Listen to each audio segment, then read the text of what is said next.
The stories never got it right.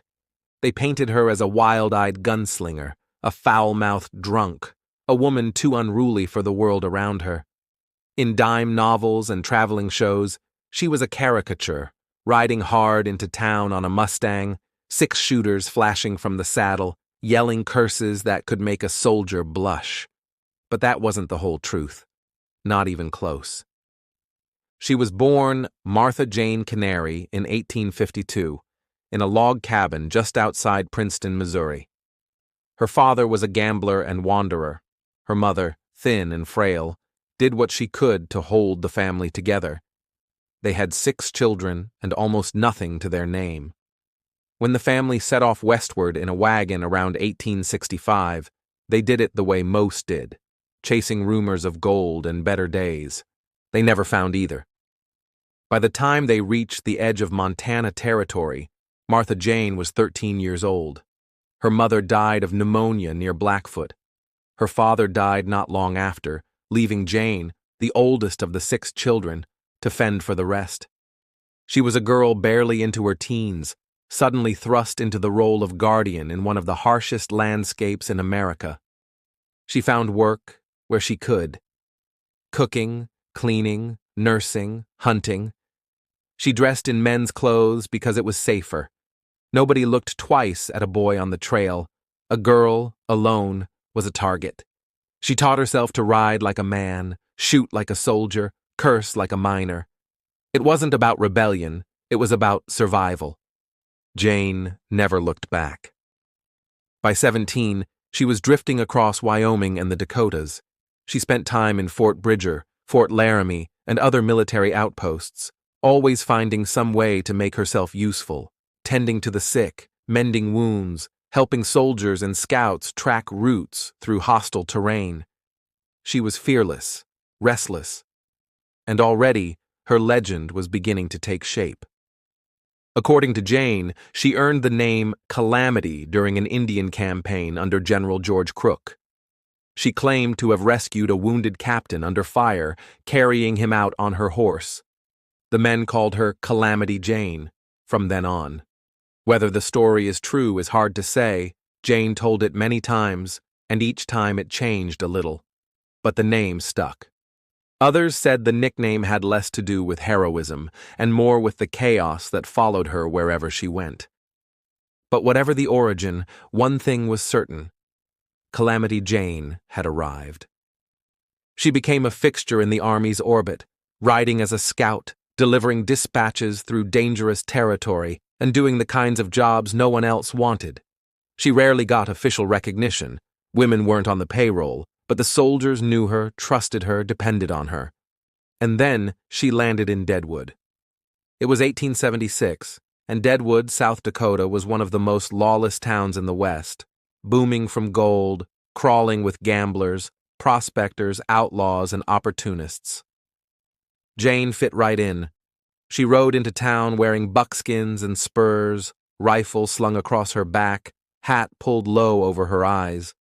She drank hard, cursed harder, and walked like she owned the place. And it was there that she met Wild Bill Hickok.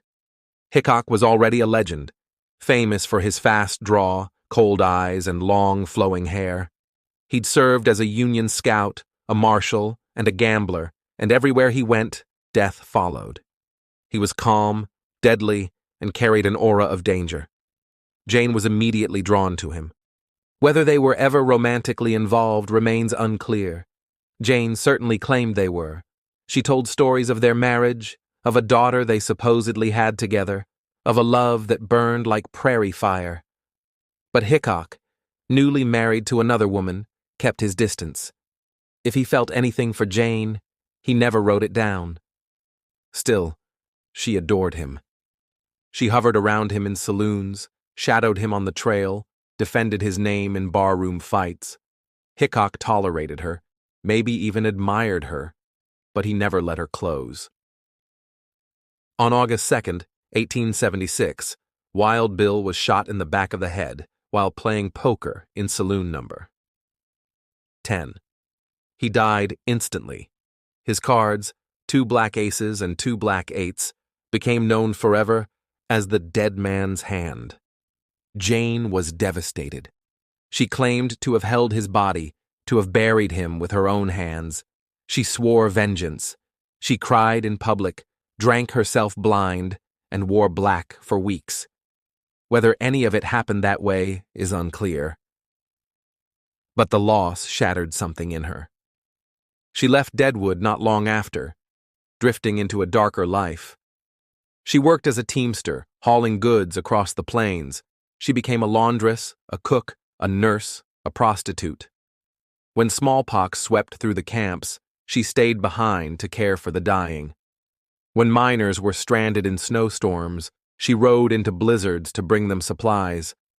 Time and again, she risked her life for people she barely knew. But the world didn't know what to do with women like Jane. She didn't fit. She wasn't tame. She wasn't pretty in the way women were expected to be, and she didn't try to be.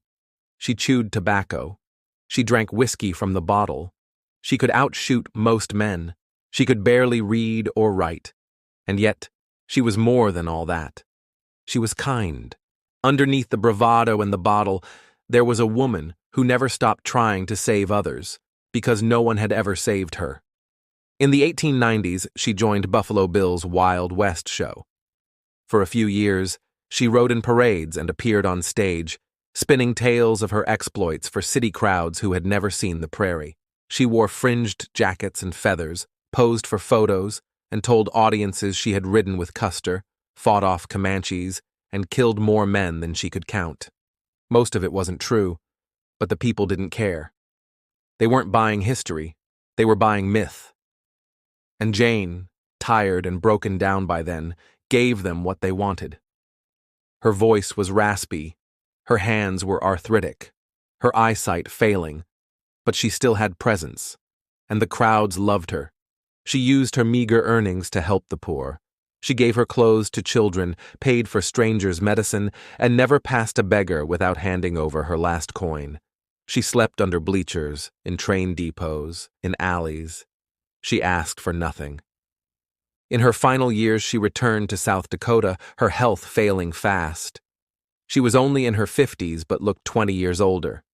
Locals who remembered her as a firebrand now saw a frail woman, bent and coughing, walking with a limp and mumbling to herself.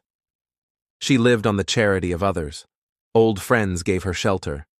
Bartenders poured her drinks on credit. Nurses let her sleep on cots when they could. On August 1st, 1903, in the mining town of Terry, Calamity Jane died. Cause: pneumonia and intestinal inflammation. She was 51. She had one final request: to be buried next to Wild Bill Hickok. The town honored her wish.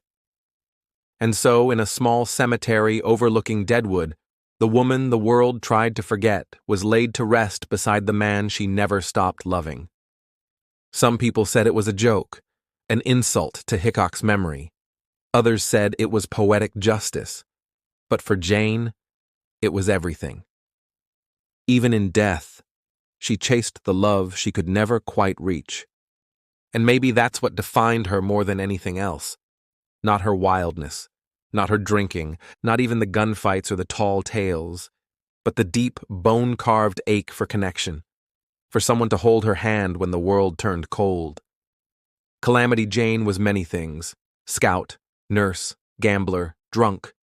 But she was also a child who lost her parents too soon, a sister who carried her family when no one else would, a woman who endured cruelty, loneliness, and rejection with grit and humor and heart. And through it all, she kept showing up for the sick, the stranded, the dying. She showed up when no one else would. She gave what little she had. She lived with more courage than most men who ever tried to write her story. And she died with her boots off, but her pride intact. Thank you for listening to Deserted Trails. Subscribe for more forgotten stories from the old frontier.